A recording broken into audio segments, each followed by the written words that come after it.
So EMI is basically electromagnetic interference, which kind of tells you about electromagnetic integrity as well. So what that exactly means is your device, your memory device, should not be actually affected by all those electromagnetic waves in its surrounding.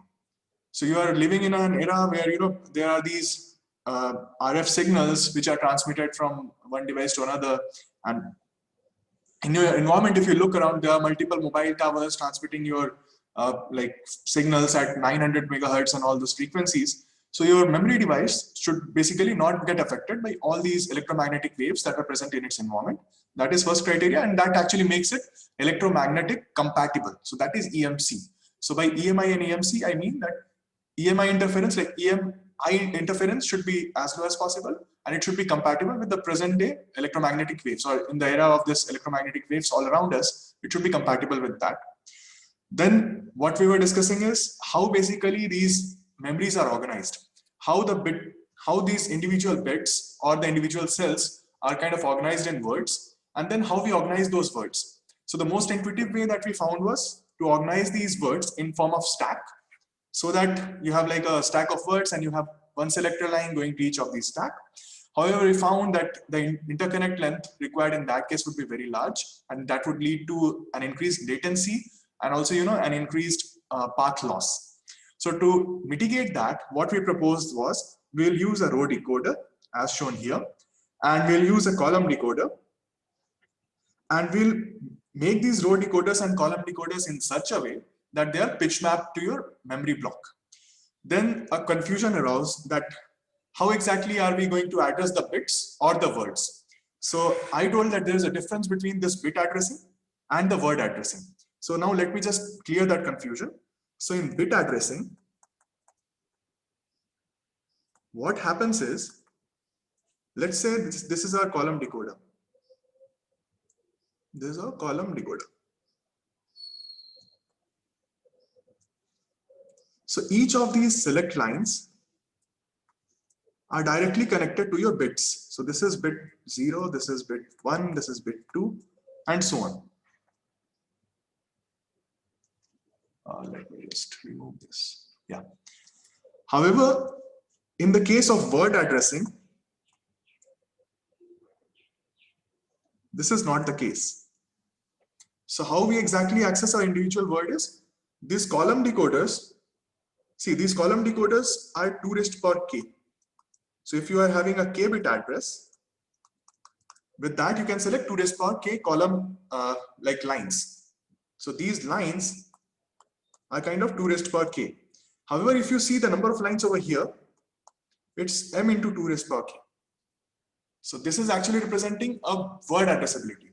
So how it is done is, you have this, let us say, I'm drawing it horizontally like this way. Let us say you have a column decoder. I'm just writing CD. You have a k bit address. It is giving you, let's say, 2 raised power k different column lines, 2 raised power k different column enable lines.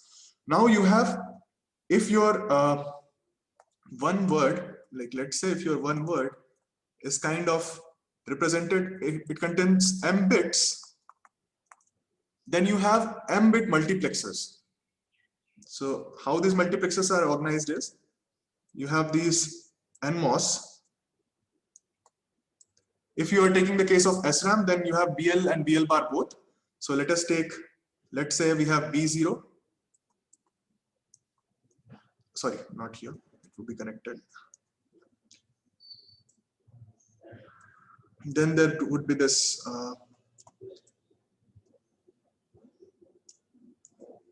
so this column select is actually connected to this point, and so on. So if this is B0, this is B0 bar, this is B1, this is B1 bar. What is happening? So how it is activating this, and let's say, so I'm drawing everything in a, I would say, reverse way. So you have your SRAM cell over here. This is your SRAM. This is your SRAM. Or this is your any memory element. So the data is being sent like this. Here you will have your pre-charge circuitry and all VDD and whatever it is. So the data kind of goes like this. And the column decoder kind of selects different bits at a time. I mean, different bit lines at a time. And then you have these buffers, which actually, store your reading or writing data. So bit addressing means, let's say you have words arranged like this, or you have like different bits arranged like this. And you can access each of those bits with each of these column decoder lines.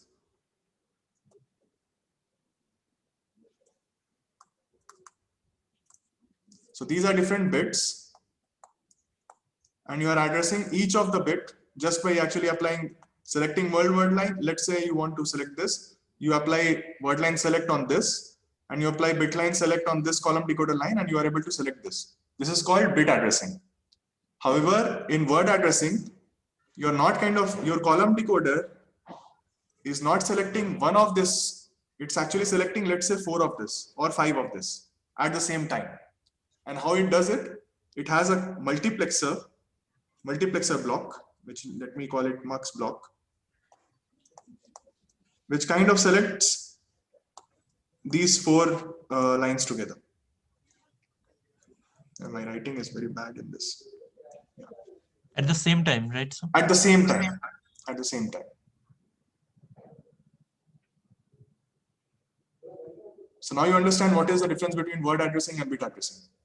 Sir, but for the marks output, one output can go high at the same time, as far as the marks is concerned. This is how a mux is defined. It's a column multiplexer. Oh, okay. Understood. Okay. So now that you understood this, so let me, yeah, go ahead.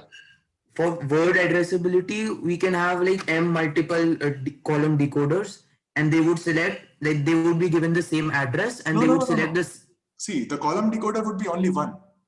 There would be different number I'm of saying for an alternative architecture. Okay, alternative architecture. Okay, go about it. So, like in EE370, we were told that there will be multiple column decoders, and all of them are given the same address. So they essentially choose the same bit out of each page. We divide this array into pages. So that is how you are. That is called kind of interleaved architecture. Oh, okay. So you select one word. So you select one bit of a particular word at the same time, and you have different decoders for different words. It's something like that. So your kind of whole memory is divided into pages, and then it is also divided in terms of blocks. Okay. Yeah. So that is another architecture. This is a very simple architecture. That is why I was talking about this. Okay, fine. So hope it's clear now to everyone, right? Okay. So then we were also discussing about this bistable element, which is kind of a cross-coupled inverter pair. We discussed that there is a kind of positive feedback when we connect this output to this input. And this, because of this positive feedback, if you bias it in this metastable state, then because of this noise or any other inadvertent effect, what happens is you kind of start with this metastable point. Theoretically, it is possible to bias this at this metastable point, but because of noise, which can come from circuit interconnects, or it can come from the power supply, what happens is it doesn't remain at this point C. It either goes to this point A or it goes to the point B, depending upon the direction of noise or the magnitude of noise or whatever. So along with that discussion, we had a discussion about how we can actually alter the state from A to from A to B. So what we told was we have to apply a trigger pulse, which is kind of VDD, whose pulse duration has to be greater than or equal to 2 TP. Then there was this question, what would happen if it is less than 2 TP? So let me just give you a brief overview about that. So let us say you have this NMOS through which you are actually applying this VDD. So what should be the voltage here if I want to apply a VDD over here? Let's say this is 0, this is 1, and this is again 0. Now I want to change the state to 1. Now I want to change the state to 1. So what I do is I use this kind of an access transistor here, which I have shown here, and I apply a VDD over here. So what should be the voltage at its gate terminal so that I actually transfer this VDD? Now that I transfer this VDD here, let us say that this is only being applied for a period which is greater than TP, but less than equal to 2 TP. Not equal to, let's say it's only less than 2 TP. So what happens is, what essentially you're trying to do is, let us look at this node over here. So this kind of pass transistor is trying to pull this up, right? However, at the same time, this node over here, I mean this connection over here, which would be what? The NMOS of a inverter. That will try to pull this node towards the ground. So because of this connection, this is kind of trying to force it towards ground, and this is kind of trying to force it towards VDD. So that is this race condition that I was telling, that both are trying to force this node voltage towards some value, but at the end of the day, whatever forcing capability or whatever sinking capability is more, that will win, and that will kind of dictate the node voltage here. Now let us say that our applied pulse voltage is like more than TP. So it's actually wrong here. So it's kind of more than TP, but it is less than 2 TP. So in that case, what happens is, whatever VDD you applied here, okay, because of this TP, it comes here. I mean, let's say it was momentarily 1, it comes here as 0, but this node has not changed. This node has not transitioned from 0 to 1 completely. So still this node will try to pull it down. However, if it is applied for more than 2 TP, even this node would have transitioned to 1, and then this feedback would go here, which will add to the positive feedback, and even this node will try to actually keep this voltage to VDD. Now you understand why exactly we need a pulse duration of more than 2 TP. Move on to SRAM. So last time we discussed that we have this two cross-coupled inverters, and then we have these two access transistors, M5 and M6, in a 60 SRAM cell. If you look at its structure, you will find that there is some similarity with this cross-coupled inverter with an access transistor to fix this node over some voltage. So there is some similarity between this bistable element and a MOS connected to it to control its state transition. So now let us look at the read operation in SRAM first. So any memory cell has to have three kind of things. One is read, second is hold, and third is write. So let us look at first the read operation. By read operation, what I mean is you are kind of reading the state which has been stored in this memory. So for read, what we do is, first, let me tell you that there is this bit line capacitances over here. So what are the sources of this bit line capacitances? First, you have this CGT of multiple SRAM cells, which are connected like this. Here we have shown only one SRAM cell, but there would be multiple such SRAM cells.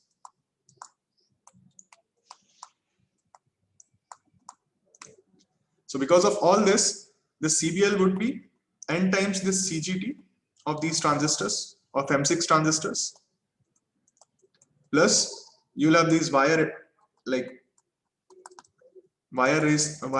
capacitances. So you have this C wire. Does it have any other capacitances, like other capacitance component? So at the end, you have this sense amplifier. What line and bit line? At the end, you have this sense amplifier. So you also have this sense amplifier's input capacitance, which is a component of the CBL. And also you have a pre-charge circuitry on top of this.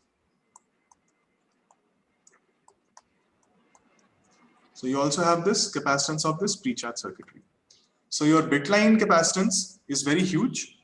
I mean, in terms of magnitude, it's very low, but it's very huge as compared to your individual capacitances, which you see in these nodes, on these nodes like Q bar, Q, or any other node inside this SRAM cell. So your CBL is kind of in the range of picofarads. So this is the first concept that you should remember.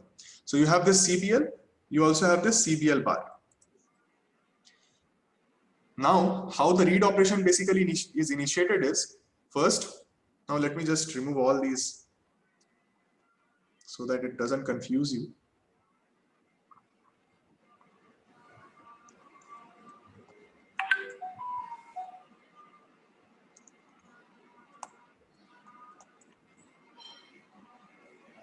Okay, so now how the read operation is performed is, first, both bitline and bitline bar are pre-charged to, let's say, VDD, or there can be a case where they can also be charged to VDD by 2 Y that you need to find out. I mean, usually what they do is they charge bitline and bitline bar to VDD. So now what they do is they have actually pre-charged it. Let's say the potential here is VDD. The potential here also is VDD. Now the thing is, although these are bitline and bitline bar, they should actually in principle contain complementary voltages. But initially what they do is they pre-charge both of them to a common voltage. Let's say VDD. Now what they do is they assert the word line as high. So now they assert the word line high. So they kind of give this word line as VDD. So once they give this word line VDD, what happens is these access transistors M5 and M6, they kind of get open and they connect this bit line to this cross-coupled inverter pair. Now let's say we were storing Q equals to 1 and Q bar equals to 0. Let's say a 1 was stored in the form of Q as 1 and Q bar as 0. Now that M6 and M5 access transistors are on, your bit line are connected to this node Q and bit line bar is connected to this Q bar.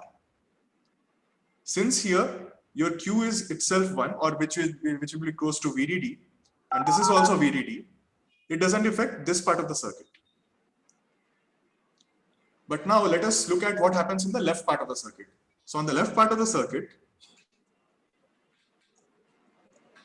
you have this M5, then you have this M1, and this Q bar was there, which was actually 0. Then this is grounded, and you have this connected to this CBL bar, where you have actually applied this VDD voltage, right? Does this make sense? And this node is also connected to the second inverter, the inverter which is here, M4 and M3. Does this make sense? Yes, sir. Yes, sir. And here it is VDD, because it is coming from this thing, right? And here we have a 1 store. So nothing happens to the right hand side of this. Nothing happened to this inverter. But here, if you look at this inverter, you have a structure which is similar to this. So the moment you assert your word line high, that is the moment you kind of open this M5, what happens is this kind of VDD will try to move this node up. It was 0, but now this VDD is kind of connected here, and this pre-charge voltage will kind of try to move this node potential up. Does that make sense? Yes, sir. And also at the same time, since this NMOS is on, M1 is on, it will try to discharge this load capacitor.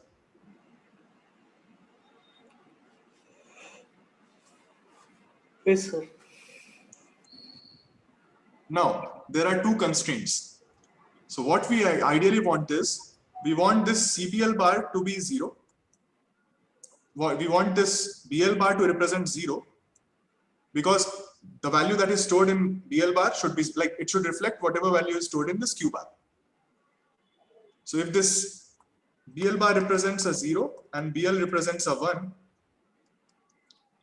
then we know that, okay, it was 1 which was stored. That is what we want, right? So we want to discharge this CBL bar, which was actually at VDD, to 0 through this NMOS. This is the first thing. Second thing, we don't want this voltage to rise. Why we don't want this voltage to rise too much? Because if this voltage rises beyond Vm of this inverter, inverter 2, then what will happen? It will just force its output to be 0. It will flip its output to 0, and then your operation is lost. You are actually toggling the data then. So a 1 was stored here, but if this voltage is increased more than Vm of this inverter 2, you're kind of forcing this data to go to 0. This was pre-charged initially to VDD. Okay. Then we asserted this word line as will high. go to bit line like Q bar, or like Q bar will go to that bit line also. So what we exactly want is, we want this bit line voltage to go to 0. And how we want it to go to 0 is, we want to get it discharged through M1. Okay. But at the same time, once this is being discharged, there would be a drop across this M1, and this node potential will go high. At the same time, we don't want this node potential, let's say this VQ bar, to be greater than this threshold voltage of inverter 2.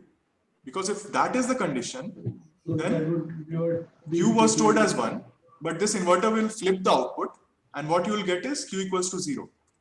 If this condition is met. If VQ bar somehow goes greater than V, like the threshold voltage of the second inverter. Okay, fine. Understood. So we don't want this to happen. So like that is why we use VDD by 2, right?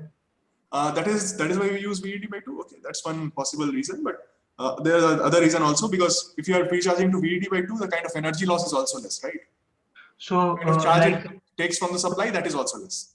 so sir, like M3 or M1 can act like a voltage divider circuit. See, M3 is not in the picture as of now. No sir, M3 or M1. Okay, Like, that way you're yeah. yes. So let me just do this part first. Then I'll discuss about that. So here we have this configuration. This is a very important concept, so I am telling you. Be careful while understanding this. You have this node Q bar, which you don't want to rise much, and you have this node CBL bar, which is pre-charged to VDD. So you want to actually sink a lot of this current from this CBL bar, but at the same time, you don't want this node potential to rise more than Vm inverter of 2. What you want is, what is the value of this VQ bar? It's simply I times whatever resistance of this M1 is posing, right? Does that make sense? If you say ID is the current that is flowing through this M1, then this VQ bar is nothing but ID times RM1, where RM1 is the resistance that this transistor is posing. Yes, sir. Exactly. Now, if you want this VQ to be as low as possible, if you want this VQ bar to be very low as compared to this VM inverter 2, what you want is your RM1 should be very low.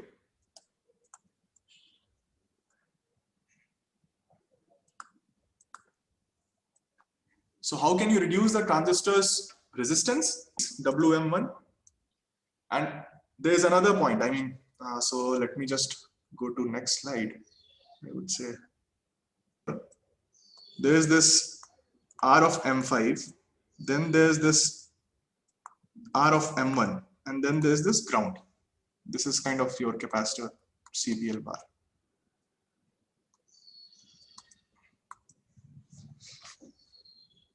And this is your VQ bar. So now what you inferred is your RM1 should be very low. But at the same time, you have to put a condition on RM5 as well, right? Because this voltage is nothing, this VQ bar is nothing. It's what? Apply the simple voltage divider rule to VDD. So basically, it's the relative strength of RM1 and RM5. So this node has to be pulled down. So this transistor will want to pull this node up, while this transistor, like M5, will try to pull this Q bar up, while this M1 will try to pull this down. And it's the relative strength between the two which will decide what is the exact value of this VQ bar. So to ensure that this VQ bar is low, what we should have is the driving strength of this M1 should be higher than the driving strength of M5, or the pulling strength of this M1 towards ground should be higher than the pulling strength of this M5 towards VDD. You agree with me? You agree with me on that? Yes. So the ratio of this pulling strengths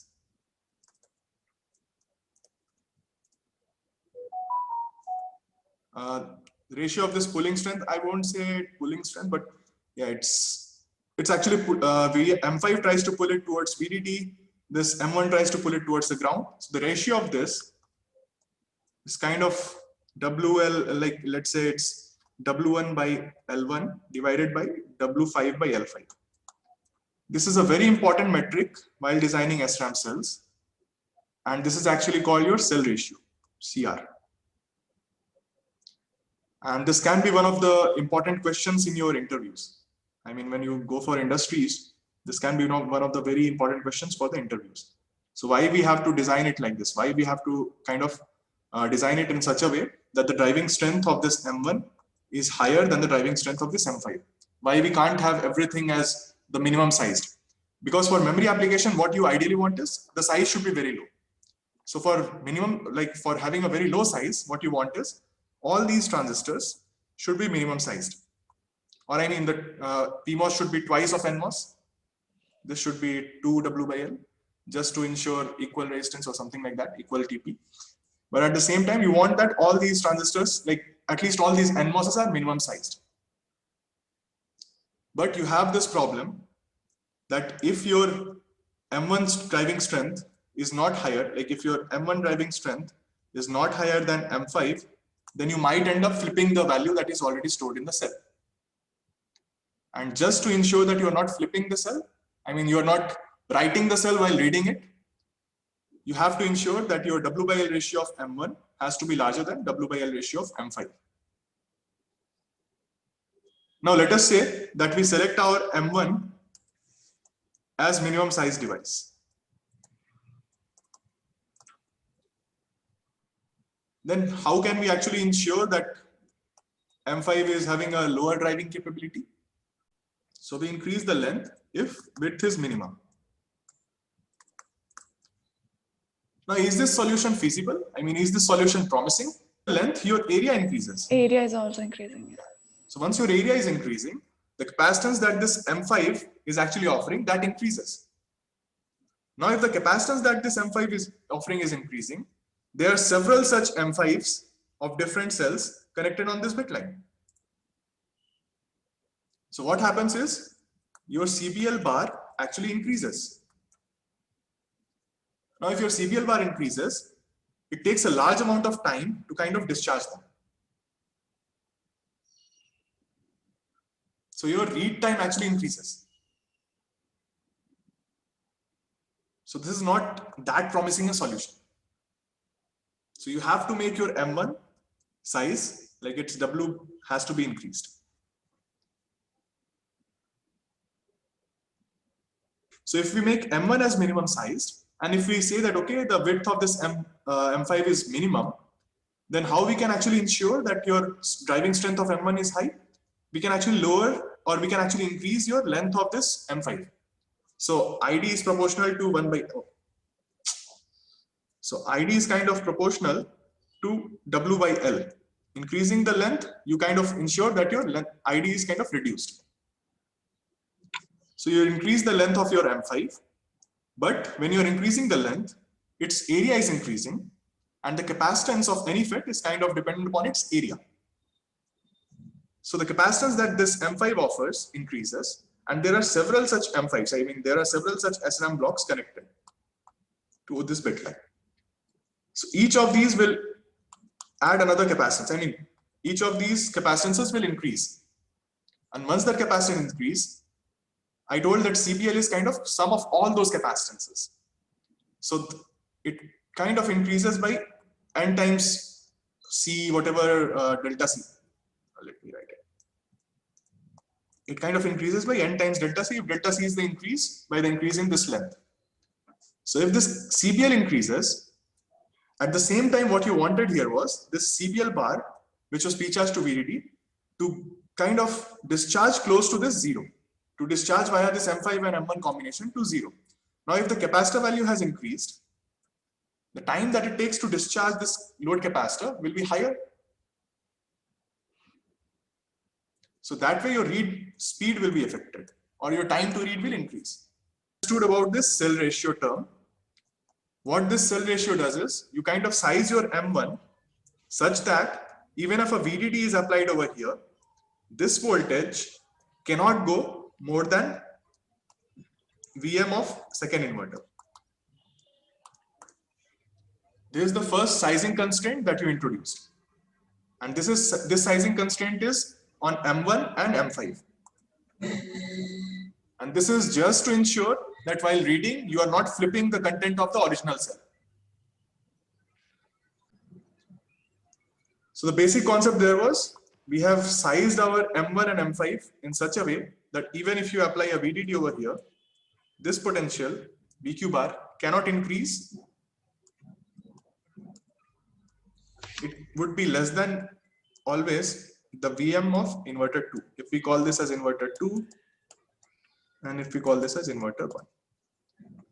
Now with this kind of initial concept, let us approach this writing problem.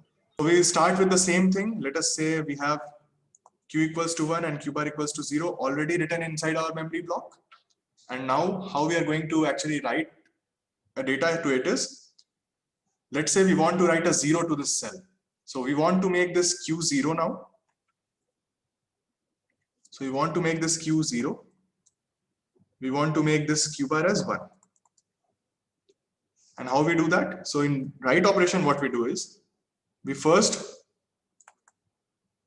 assert the word line high initially itself. So we give this one already. So now these are kind of connected to your bit line and bit line bar. Now what we do is, we kind of, instead of pre-charging these to two different values, no, instead of pre-charging this to the same value VDD, like we did it in the previous case of reading, we apply VBL equals to VDD if we want to write a 1 here, or VBL equals to 0 if we want to write a 0. So here, and we apply VBL bar equals to 0 in this case, and VBL bar equals to VDD in this case. So let us look at this case where we actually have to write a 0 to this cell, right? So if we have to write a 0 to this cell, what we will do is, we apply VBL as 0 and we apply VBL bar as VDD. And then our access transistors are on because our word lines have been asserted. So now what happens? Let us look at this region now. So this Q bar is actually 0. Here we have applied a VDD. However, we have sized this transistor M5 and M1 such that this potential VQ bar cannot be more than VM of inverter 2, right? So can this potential go to VDD?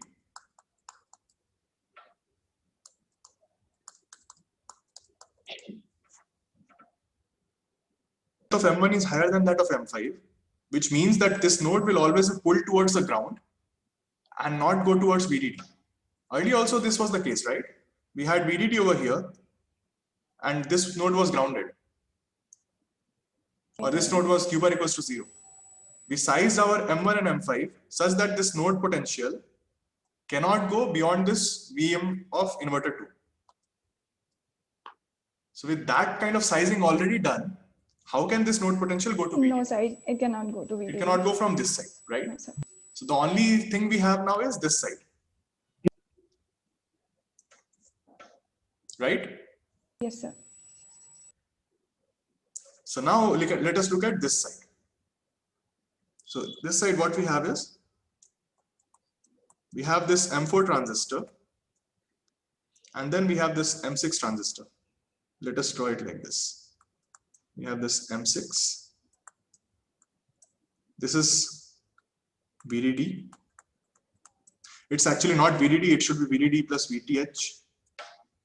So you pre-charge it not to, like you assert the word line high, you do not apply VDD here, you instead apply a VDD plus VTH so that a VDD is completely gone. I mean, it can pass it easily.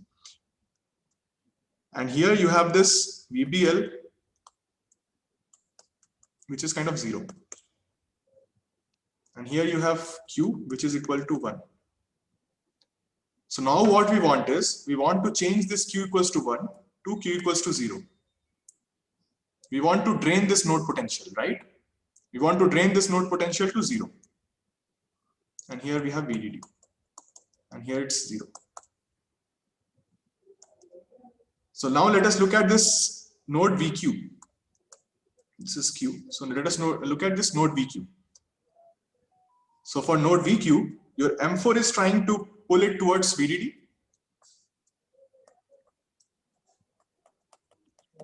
And your M6 is trying to pull it towards ground.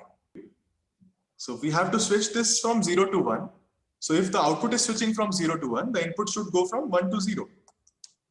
So only if this voltage VQ is less than, if it is less than this VM of inverter 1, then we can accept, then we can have this second inverter switching.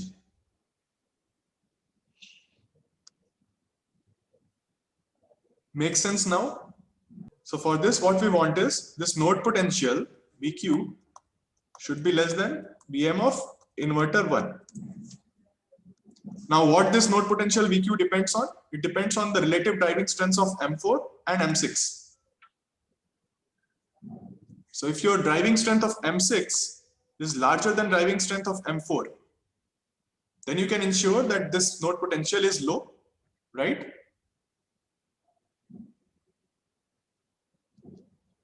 Driving strength of M6 is higher than M4, you will ensure that VQ is closer towards ground.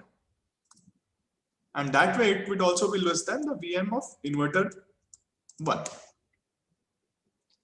So for achieving a particular write, I would say for having successful writes, what you do is, for having successful writes, you take care of this ratio or the strengths of this M6 and M4. So you define a particular ratio which is called the pull ratio, PR, which is nothing but W by L of this 4 divided by W by L of this 6. So you just need to ensure that your W by L of this 6 is strong enough to kind of pull this node towards the ground.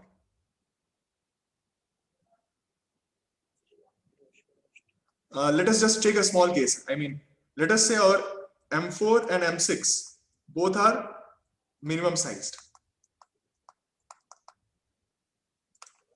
What happens now? If both M4 and M6 are minimum sized, is the driving strength of M4 smaller?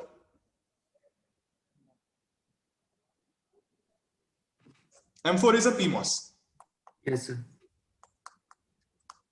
So for equal sized NMOS and PMOS, just because of the mobility being lower in this PMOS, your driving strength would be lower, right?